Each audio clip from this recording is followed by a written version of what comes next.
pain was incredible. I couldn't even describe it. I was thinking, oh my God, she can't die.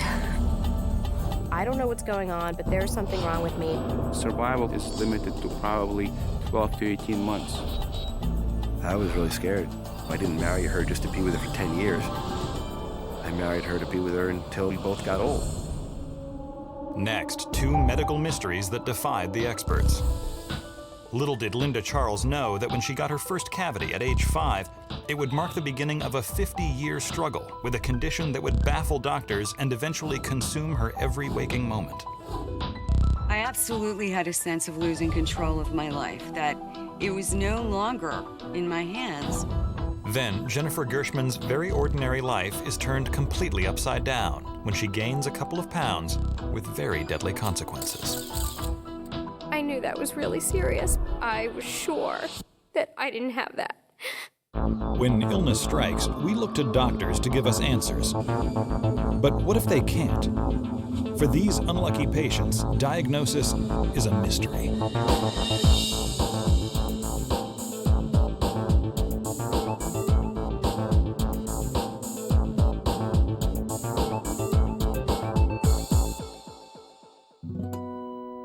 It was the summer of 1955, and Linda Charles was 5 years old. As a child, she led a seemingly ordinary life, dreaming of a world outside of the Philadelphia neighborhood she lived in with her family. I always wanted to be, when I was a little girl, a nurse, a movie star, and in the Army. It would appear to everyone who met Linda that she was a healthy little girl, but as soon as she would smile, it was clear that something was not quite right. I had cavities and abscesses. We did everything, brushing, flossing, that the dentist said to do. But from the time I can remember, I spent an inordinate amount of time in dental chairs, getting filling after filling. By the time Linda turns 12, she has had 10 cavities filled. But while she's concerned and frustrated with her teeth, they're the last thing her parents seem to be worried about. They're too busy managing 3 children and struggling to make ends meet. I think that they were unable to respond to me in the way that I would have wished they could have. Then, when Linda enters middle school, a strange new symptom begins to emerge. Her mouth is incessantly dry, and she soon develops a very strange habit. I couldn't eat without drinking. In fact, I started dunking things. I mean, not just cookies, bread, sandwiches, soda, soup, whatever it was, because it made it easier for me to eat. I felt separate and not like the other kids. I sort of isolated myself. When I would get home, I would always have lots of library books, and I made myself happy by living through my books. During high school, Linda does her best to come out of her shell. But as she pushes herself to do more, she notices that her body is having trouble keeping up. I would have extreme joint and muscle pain. Everything was more of an effort for me to do, even gym class. So I didn't participate in a lot of things that I really wanted to because I felt so isolated, and I think it made me pretty introverted. But when the agonizing pains don't go away, Linda's mother finally takes her in to see the family doctor, just in case something is really wrong. We went to the doctor, and he said, "Don't worry about it. It's just growing pains. It'll go away when you're an adult." I think my parents were concerned, but their mindset, being from this Depression era, tough, hardy individual mentality, they sort of wanted me to tough it out and just get through it. Through the rest of her high school years, Linda does the best she can to simply grin and bear it. And when her parents announce that they are getting a divorce, concerns about her health take even more of a back seat. I didn't really see much of my father. My mother was working full-time and worried about, taking care of 3 children. Me not feeling good was never a primary issue. There wasn't time for it. I felt like no one was actually hearing me. By the time she graduates from high school in 1967, Linda has become accustomed to living with the joint pains, and soon after manages to land a full-time job as a receptionist. In the ensuing years, Linda marries the man of her dreams and soon becomes pregnant. She's excited about the prospect of being a mom, despite the toll it will take on her already fragile body. It was 1972. Jimi Hendrix, Janis Joplin, and along came my son. I named him Jared Zachary. Jared was born just about a year after my daughter Adina was born, and we were actually at that time next door neighbors. Having children as young as we were focused both of us. You started to understand that life isn't all about me anymore, ever. A couple of years after Jared is born, Linda's marriage ends in divorce. But just as she's settling into life as a single mother, an annoying new symptom begins to emerge. I was constantly going to eye doctors. I had swelling. I had foreign bodies in my eyes, like they're gritty. They thought it was allergies, and I should use these allergy drops. She diligently follows the doctor's orders, but no matter how many drops she uses, the chronic eye irritation just won't go away. And to make matters worse, she soon starts experiencing yet another symptom, bouts of chronic fatigue that make even the simplest daily tasks seem impossible. There were times that, as much as I loved him and wanted to play, I was just so fatigued, so exhausted, that I just didn't feel like I could fully participate. And I couldn't. I just couldn't do it. She was always tired, something always dragging her down. And she did see doctor after doctor, blood work after blood work, but there was nothing ever really definitive. I was seeing lots of doctors, and I wasn't getting any answers. I got the sense that the people were feeling I was making things up. While no doctor can identify the cause of Linda's pain, her life begins to unravel, piece by piece.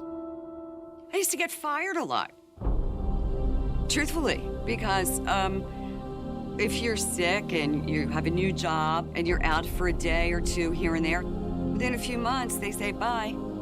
I absolutely had a sense of losing control of my life, that it was no longer in my hands.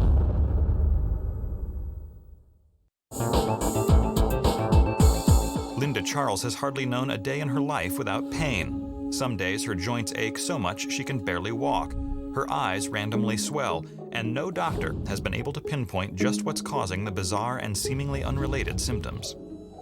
But when she became a single mother, Linda promised herself that despite her debilitating condition, she would do whatever it takes to give her son a good life. You sort of put aside those things that you think about or dream about for yourself in order to take care of your child. For more than 8 years, Linda juggles various jobs trying to make ends meet. But then, when she turns 30, she makes a decision that changes her life completely, when she enrolls in nursing school. In September of 1981, I found myself being a student. After 2 years, she graduates and quickly finds a job. Drawing on her experiences with her own illness, Linda pours herself into her work. She had a lot of empathy for her patients. I think that it made me a better nurse. People often had symptoms that weren't visible, but they were in pain. And I think that I was very tuned in to their emotional state. Linda musters the strength each day to put her pain aside and focuses on caring for her patients and raising her son. When Jared graduates from high school, Linda is feeling confident enough about her health to tackle her second lifelong dream. I joined the reserves of the Army Nurse Corps. Shortly after enlisting in 1991, Linda is sent to an officer training camp in Texas, where she quickly realizes just how strenuous the physical demands of the Army can be. But each time her legs feel like giving out or her eyes act up, she bites the bullet like she has many times before. I was amazed. I was amazed that she made it through basic training. I think that a person learns to compensate for a disability. I just kept putting one foot in front of the other until I crossed the line. Linda seems to be thriving in the military. But then, when she least expects it, a frightening new symptom emerges. The heartburn would feel literally like my chest was going to explode or implode. And No matter what I took, over-the-counter medication didn't seem to help that. Linda feels her world begin to spiral out of control again. She is losing weight like crazy, and even more alarmingly, her gastrointestinal issues seem to be making her other symptoms even worse. Doctors prescribe various painkillers, eye drops, and antacids, but frustratingly, none of them work. But at this point, Linda was being treated for so many different things. There was the eyes and the reflux and the stiffness. Nobody was putting it together as one cohesive diagnosis. Finally, after 2 years of service, Linda is feeling defeated. Unable to keep up with the Army's demands, she makes the extremely difficult decision to leave the military. She realized that she had to go out there and find the answers to her own health problems. The military wasn't doing it for her. When she's offered a civilian nursing job at the Department of Public Health on a base in Arizona, Linda happily accepts. Her son and his new wife, Sonia, have recently settled nearby, and it's a joy to be around family again.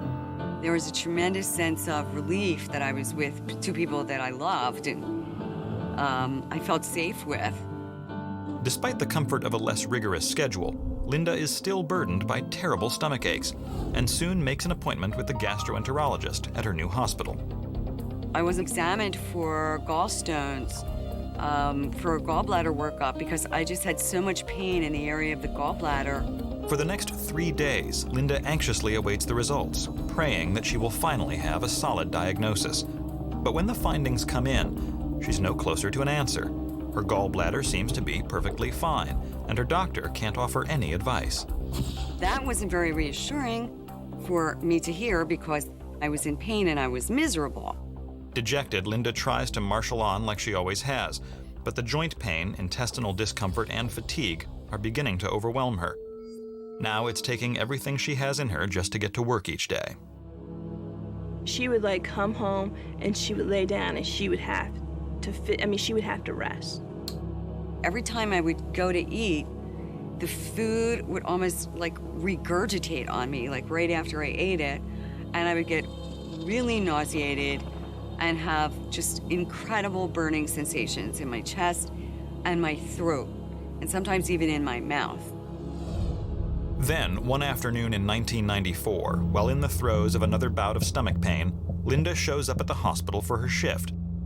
But the second she walks in the door, the resident ER doctor takes one look at her and insists on checking her out. And he said, "You look awful. Let me take your vital signs." And I was running a fever. As he's examining her, Linda reminds him that just 3 weeks earlier, another doctor suspected that she had a problem with her gallbladder. The doctor immediately reviews her case history and makes a critical decision. He said, "You know what, I'm admitting you and I'm taking your gallbladder out. I know we can't find any stones, but there's something going on." The medical team races to prep Linda for surgery, and in less than an hour, she's wheeled into the operating room.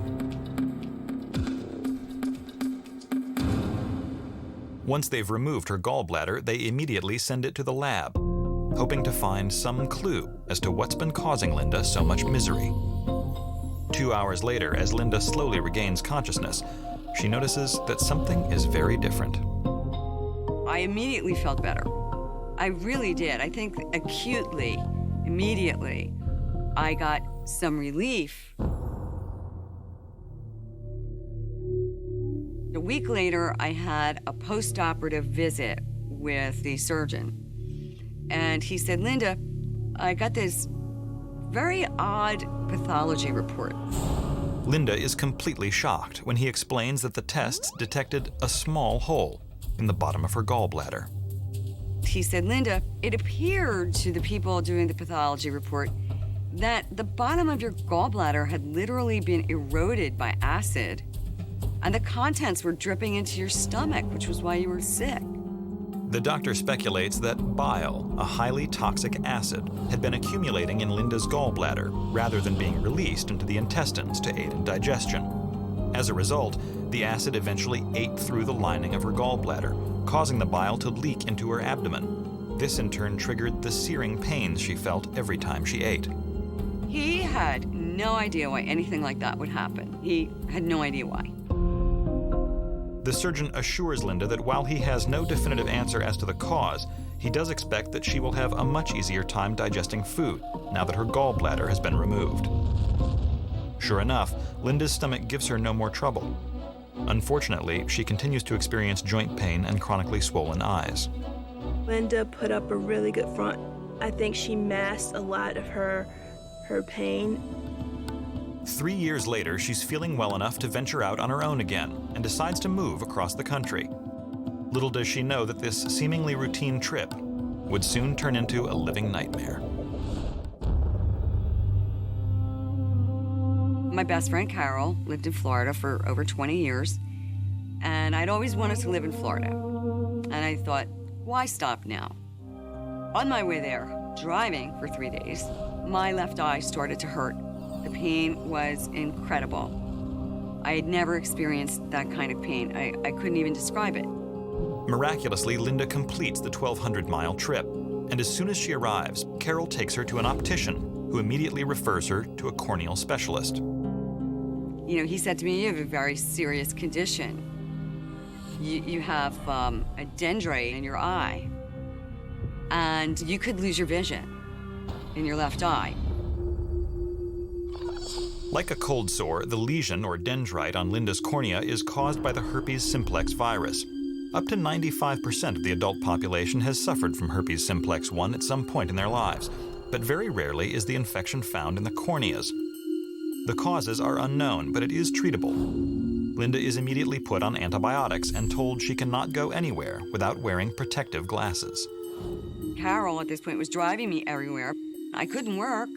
The sun's out all the time in Florida, so I was becoming like a vampire where I could only go out at night. She was very, very light sensitive, to the point where we were sitting in my house one evening watching TV. She said, "Can you please turn the light out? It's bothering my eyes." So I reached up, I turned the light out. She said, "No, all the lights." And I think that was a pivotal moment for me too. I thought there is definitely something more going on here. Strangely, as her eyes begin healing, the symptoms she's become so used to living with seem to be intensifying. You could actually see her joints were swollen at times. You could tell by the way she moved that it was painful. Her eyelids were huge and very red. Slowly, this ever-optimistic, independent woman is sinking into a depression she never thought possible. I was there in Florida for 9 months, 7 of which I lived on a credit card because I wasn't working. And finally, I couldn't pay my rent. Now I am a totally disenfranchised person with no job, no money, no medical benefits, and no doctors believing that there's anything wrong with me.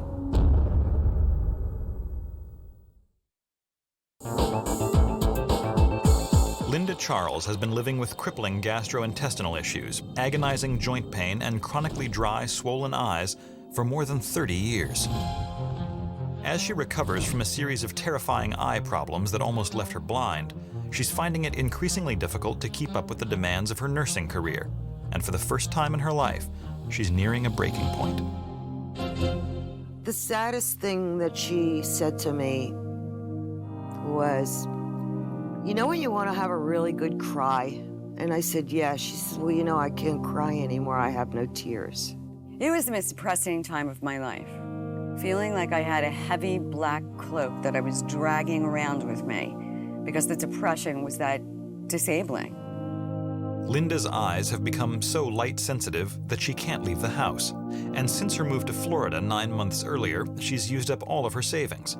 Overwhelmed, her only option left is to move back to her hometown of Philadelphia and pray that a fresh start will do her some good.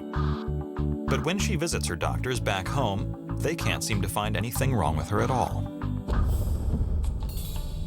I was basically dismissed by them as needing psychotherapy, hormones, that I was a hypochondriac.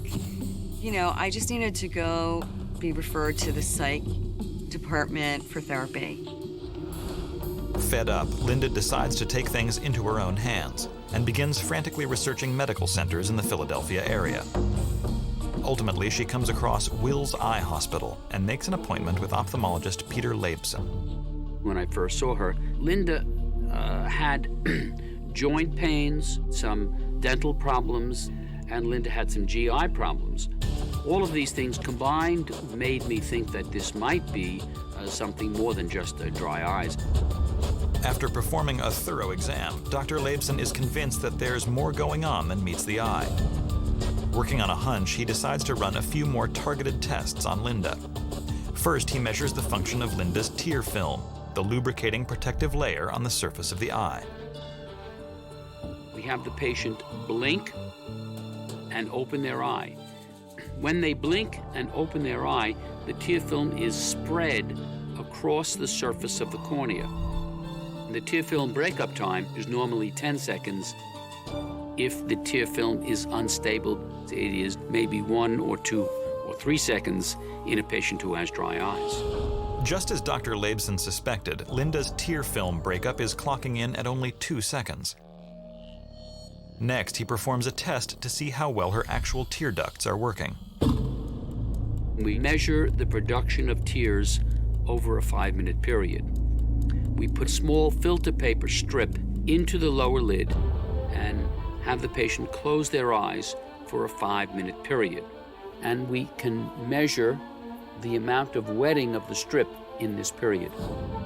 Patients who have tear film wetting under 5 millimeters are suspicious. Linda's strip measured, I think, 1 or 2 millimeters, and Linda's tear production was definitely abnormal. But Dr. Leibson cannot guarantee a diagnosis until Linda undergoes one more seemingly unrelated test, a lip biopsy. A lip biopsy is done by anesthetizing the area to be biopsied, and then a small snip of tissue is taken out. There are a lot of nerves right here. I can still point to that spot. It was incredibly painful. Now the only thing they can do is wait for the lab results. Well, there was a sense of impending doom waiting for the results to come back, mixed with a sense of relief because I'm finally going to get an answer.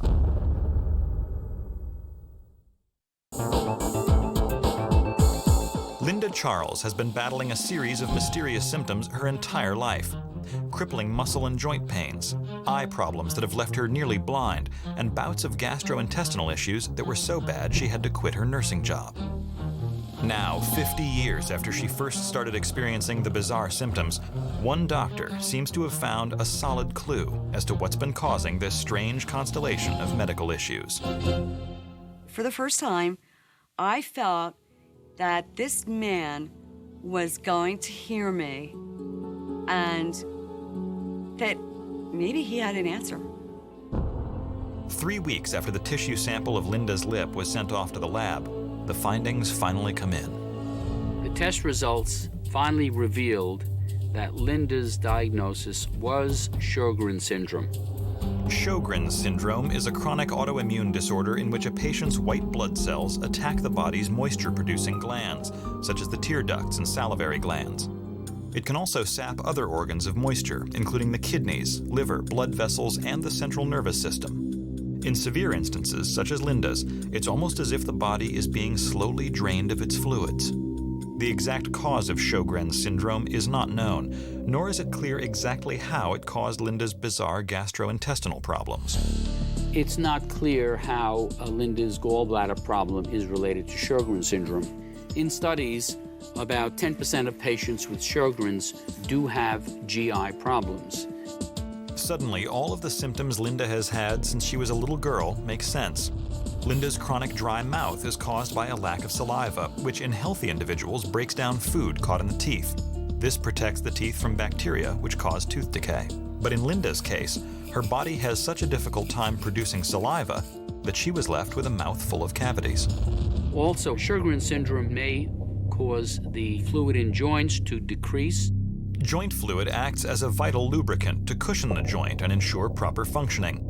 The same antibodies that were attacking her moisture glands were also attacking her joints, causing the bouts of extreme pain. Putting all of this together, we were able to say, your joint pains, your dental caries, and your dry eye problem may all be related to Sjogren syndrome, which was undiagnosed for many years. And just like that, at age 50, after a lifetime of wondering, I had an answer.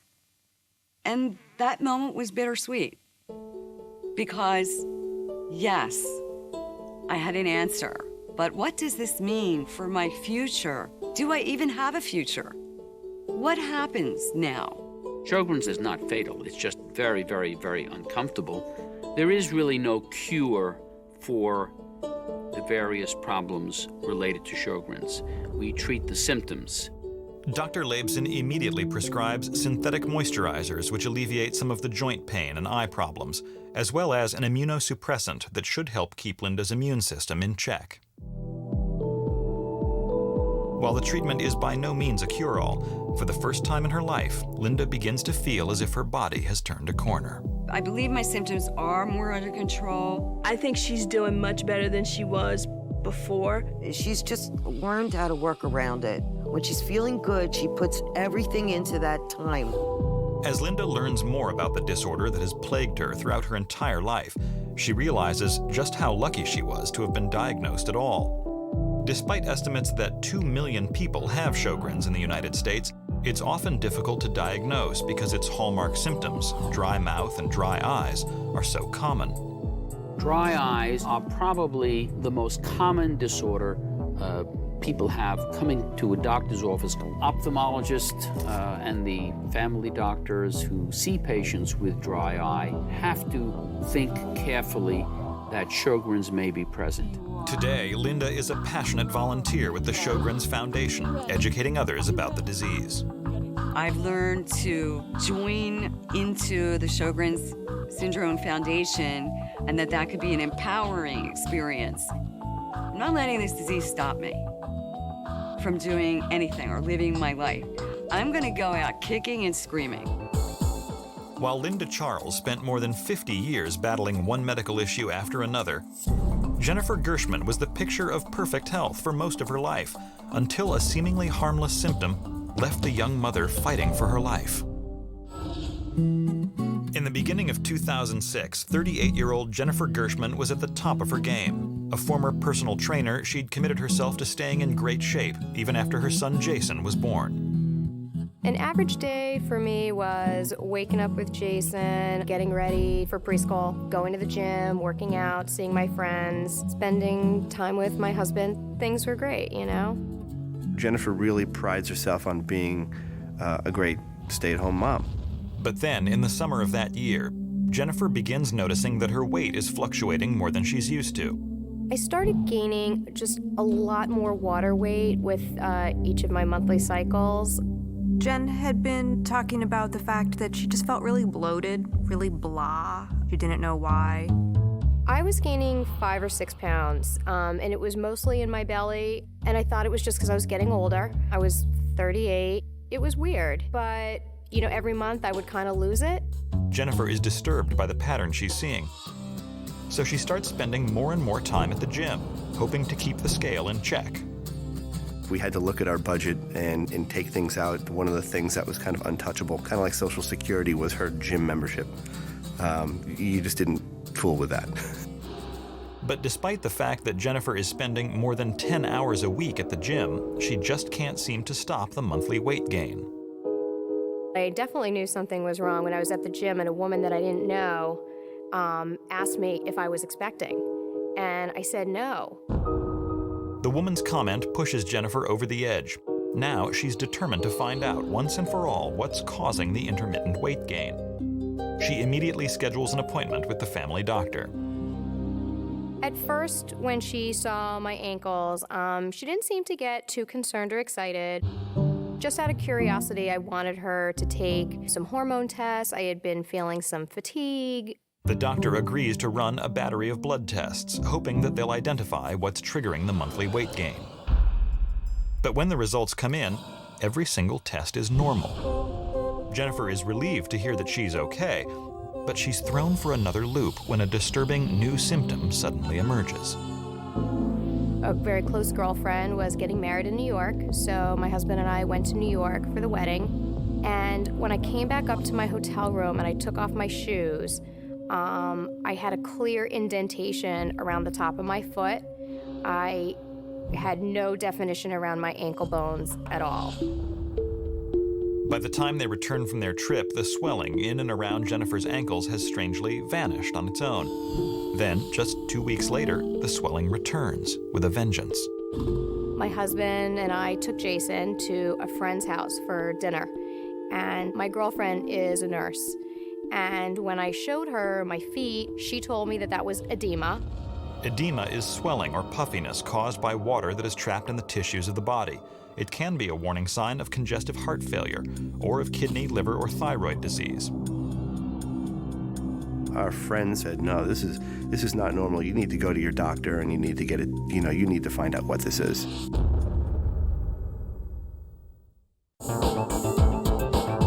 the past few months, Jennifer Gershman has been plagued by a very disturbing condition.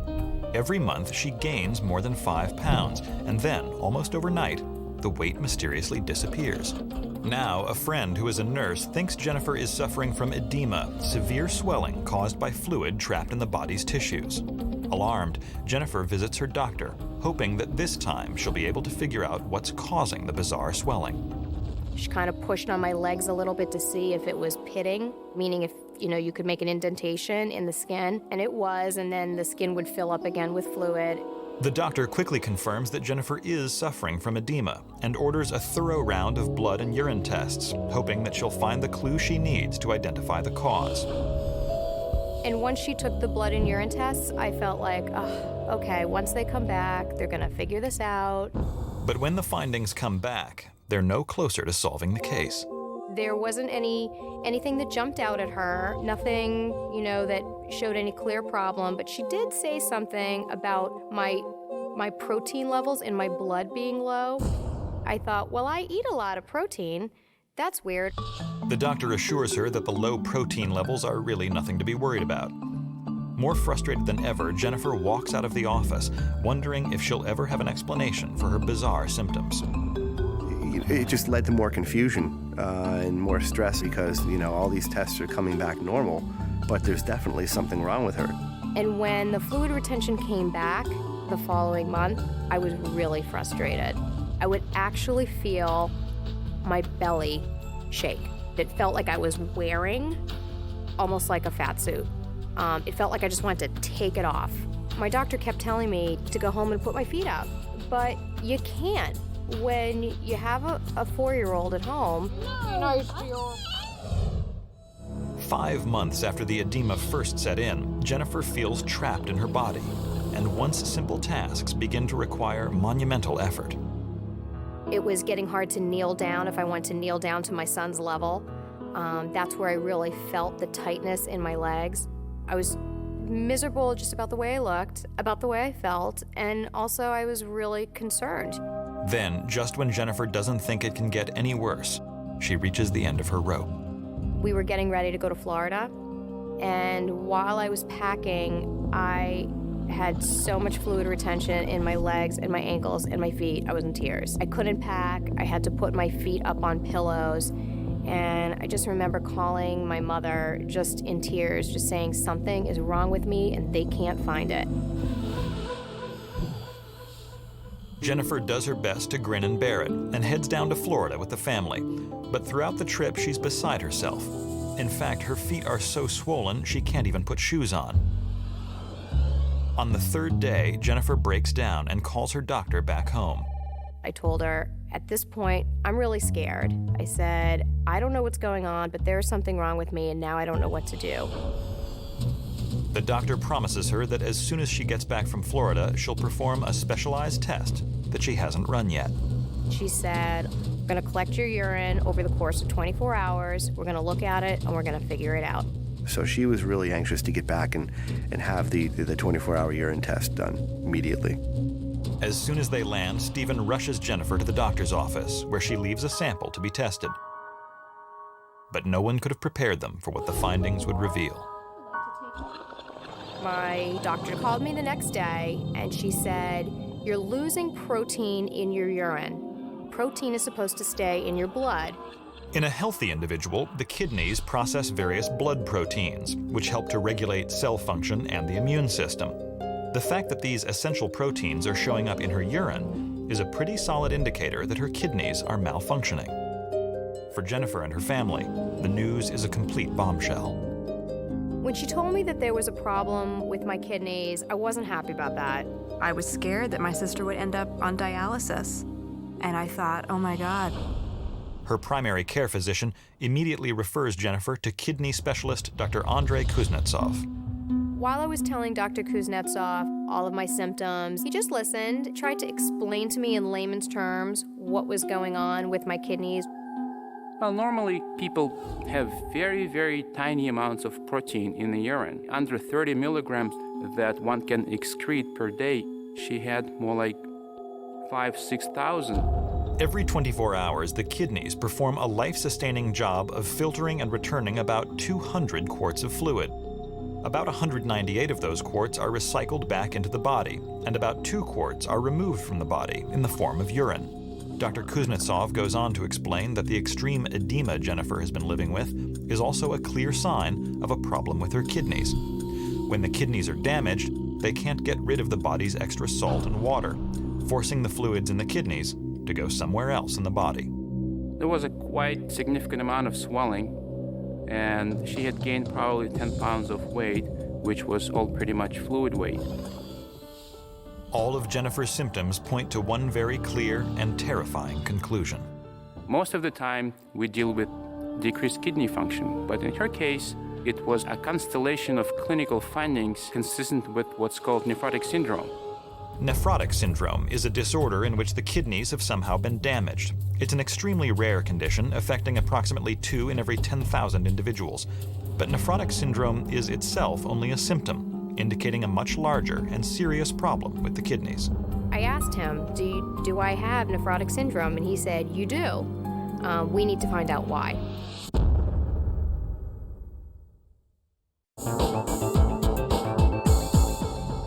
Year-old Jennifer Gershman has just been told that the bizarre symptoms she's been experiencing, excruciating edema throughout her body and high levels of protein in her urine, are all the result of a potentially life-threatening kidney disease. I was really scared. I just couldn't understand how, out of the blue, being an active person, someone who exercised, someone who was conscious about my diet, could possibly have a kidney problem. While Dr. Kuznetsov has a solid hunch about what's causing her kidneys to shut down, it's imperative that he perform a kidney biopsy right away to confirm his suspicions. I was nervous that he was going to find something wrong with my kidneys, and I had no idea what that entailed. 6 months after her first symptom emerged, Jennifer is admitted to the hospital, where a small piece of her kidney is carefully extracted and immediately sent away for testing. Dr. Kuznetsov includes a request that the lab perform a highly specialized tissue test. We asked the pathology to specifically look at a special stain called Congo red. If the disorder that Dr. Kuznetsov suspects Jennifer has is present, the kidney sample will be filled with fluorescent green dots once the Congo red stain is applied. The Gershmans spend the next week anxiously waiting for the biopsy results. You know, you're trying not to think about it, you're trying to keep busy, but all you can think about is, when are the results going to be in? When are they going to call me? What are they going to say?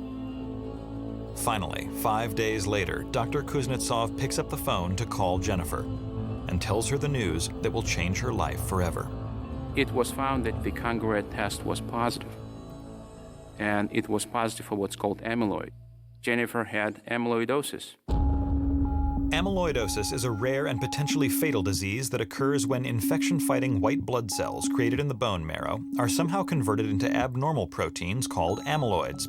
These proteins in turn gradually begin to build up in the body's vital organs, like the lungs, heart, and, in Jennifer's case, her kidneys. As the amyloids accumulate, the body begins shutting down, like a car with a clogged engine. The exact cause of amyloidosis is unknown, and there's no known cure. Amyloidosis causes multi-organ dysfunction and eventually organ failure. The usual survival without treatment is limited to probably 12 to 18 months. The diagnosis leaves the Gershmans shocked and speechless. When Dr. Kuznetsov said that I had amyloidosis, I knew that was really serious. I was sure that I didn't have that. I was really scared. I didn't marry her just to be with her for 10 years. I married her to be with her until we both got old. So, yeah, I was pretty scared. But just when Steve and Jennifer think they can't bear any more bad news, Dr. Kuznetsov gives them a reason to hope. Thanks to Jennifer's persistence, the amyloidosis has been diagnosed early enough that it hasn't spread to any other organs. Like cancer, amyloidosis is uncurable, but Dr. Kuznetsov suggests a new treatment that just might put Jennifer into remission. The best treatment to date is high-dose chemotherapy directed at killing those white blood cells that are abnormal. And this is followed by a stem cell rescue. This is when stem cells are infused into the bloodstream and they create the new healthy bone marrow. I was really scared. I mean, I was young, I had a young child, I had a really active life, I was coming up on my 10th wedding anniversary. Because the chemotherapy will completely wipe out her immune system, the smallest infection could be deadly. So Jennifer and Steve will have to temporarily move within 5 miles of the hospital, just in case something goes wrong. It's not just regular chemotherapy, it's high-dose chemotherapy, which means they essentially almost kill you. And that's really terrifying because, you know, I've heard stories of people having had the same treatment and not making it out of the treatment. When you hear that somebody needs chemotherapy and a stem cell transplant, you think, oh my God, they might die. And I was thinking, oh my God, she can't die. But before she says goodbye to her family and friends, Jennifer courageously throws herself a going-away party. Day before she went into Boston, we had a big shaving her head day. This was a good example of how Jen was dealing with this disease. In June 2007, 7 months after Jennifer's first bout of weight gain, the Gershmans tearfully say goodbye to their son Jason and check into the hospital. I would say the worst part of this treatment was being away from my son. He would say things on the phone to me like, "Mommy, I'm getting very angry, and I need you to tell the doctor to send you home because I really miss you." It's a long and painful series of treatments. But 2 months later, Jennifer is finally ready to come home. Jen did clinically very well, and we are hopeful that her disease will go into this durable and long-standing remission. She's losing a lot less protein in her blood. She's improving drastically. Today, Jennifer is required to check in with Dr. Kuznetsov every 3 months just to keep an eye on everything. While she'll never be rid of the amyloidosis, she is a survivor and plans to be around for a very long time. And cheese! I'm back exercising at the gym and keeping up with my son and doing all the things I used to do. My immune system has quickly rebounded. This whole experience, it really makes you not take anything for granted, from your family to your health to your friends. Life is not unlimited, and something as small as fat ankles can be a life-threatening disease.